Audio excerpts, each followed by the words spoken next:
Olá, meu nome é Lamartine Ribeiro e hoje vamos tratar de direito do consumidor. Sou professor de Direito e fui superintendente do PROCON no Mato Grosso do Sul. Então, além da questão teórica, nós tivemos muito contato prático e é essa ênfase que nós vamos tentar dar aqui.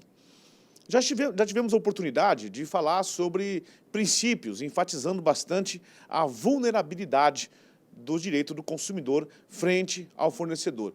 Hoje vamos tratar de vários temas e vamos relacionar com esses princípios.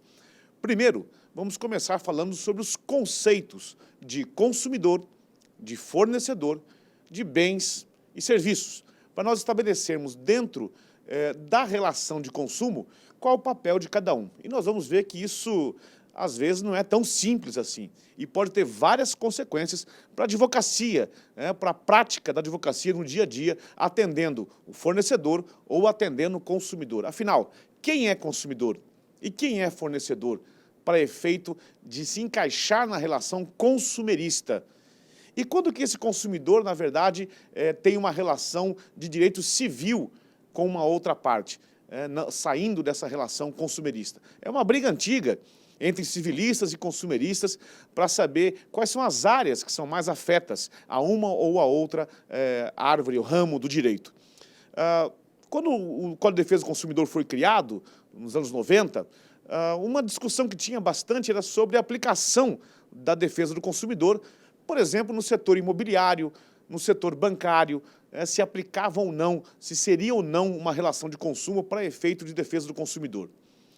Cada vez mais, o Código de Defesa do Consumidor, esse conceito de consumidor e fornecedor, avança sobre relações que antes eram meramente cíveis para a efetiva proteção do cidadão. Então vamos começar vendo o conceito de consumidor. Nós temos aqui o artigo 2º do Código de Defesa do Consumidor, que trata especificamente desse conceito. Mas nós podemos encontrar o mesmo conceito em outros momentos do Código, o que amplia esse conceito de consumidor. Então vamos ver.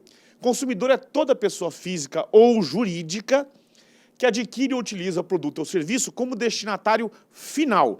E aqui eu estou enfatizando, porque ser destinatário final pode representar ou não estar incluído numa relação consumerista. Então o artigo 2º trata desse modo geral do que é ser consumidor.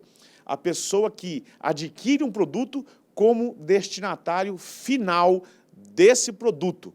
Então esse é o primeiro conceito que se estabelece dentro do Código de Defesa do Consumidor. Porém, vamos além.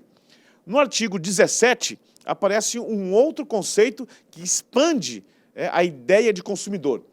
Para efeito dessa seção, equipara-se aos consumidores todas as vítimas do evento. Estamos tratando de responsabilidade do fornecedor. E aqui são as vítimas de um evento, de um fato, de um sinistro causado a partir de uma relação de consumo. Então, por exemplo, se eu adquiro um veículo, estou andando com esse meu veículo, novo, recém-adquirido, ainda dentro dos prazos de garantia, o pneu estoura e, ao estourar, ele pode causar um dano a uma outra pessoa que não foi quem comprou, tampouco quem vendeu o veículo. Essa terceira pessoa que sofreu com o uso do veículo também é considerada consumidor para efeito de responsabilidade do fornecedor. Se uma entregadora de gás está levando gás na sua casa, esse gás na motocicleta escapa, por exemplo, e vai à calçada e atinge uma pessoa, esse fato, esse sinistro ocorreu a partir de uma relação de consumo. Então, o terceiro que é atingido dentro de uma relação de consumo, ele pode ser incluído como consumidor para efeito de responsabilidade do fornecedor. E ainda aparece no artigo 29, que equipara o consumidor a toda pessoa determinável ou não, exposta às práticas nele previstas. Então, o consumidor que, no sentido transindividual da palavra, uma propaganda enganosa ou abusiva que vai ser veiculada no intervalo de um jornal de grande circulação na televisão, quem foi atingido por aquela propaganda enganosa? Quem se sentiu enganado? Então, esse direito nós chamamos de transindividual, que pode ser difuso ou coletivo.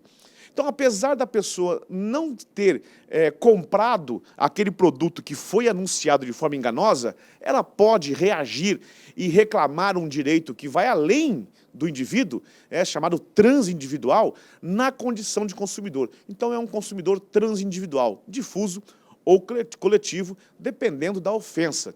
Então, esses são os 3 conceitos que nós temos dentro do Código de Defesa do Consumidor para o que é ser consumidor.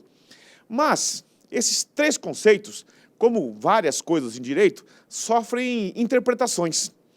E aí é importante o advogado ter noção dessas interpretações e usá-las de que lado você, qualquer lado que você esteja nessa relação consumerista. A primeira teoria que diz ou que explica o que é ser consumidor é a chamada teoria maximilista. Teoria maximilista que expande ao máximo o conceito de ser consumidor. Por essa teoria, o que acontece é que mesmo as pessoas jurídicas, quando adquirem bens, ainda que sejam postos à condição de serem usados para a produção de outros bens ou serviços, são considerados consumidores. Então, quando uma empresa adquire, por exemplo, um computador que vai usar na sua própria loja, no atendimento a um cliente, portanto, esse computador está sendo usado como meio de produção para o seu serviço. Quando uma empresa adquire um ar-condicionado que vai colocar na sua loja para dar conforto ao seu cliente, esse ar-condicionado está sendo usado para a produção daquela empresa. Na teoria maximilista, essa empresa é também considerada consumidora. E aí entra aquela questão que foi dita aqui sobre o destinatário final. Mas essa empresa está dando um destino final àquele produto? Vamos imaginar que uma empresa que produz doces, bombons, e adquire embalagens de uma fornecedora de embalagens, evidentemente.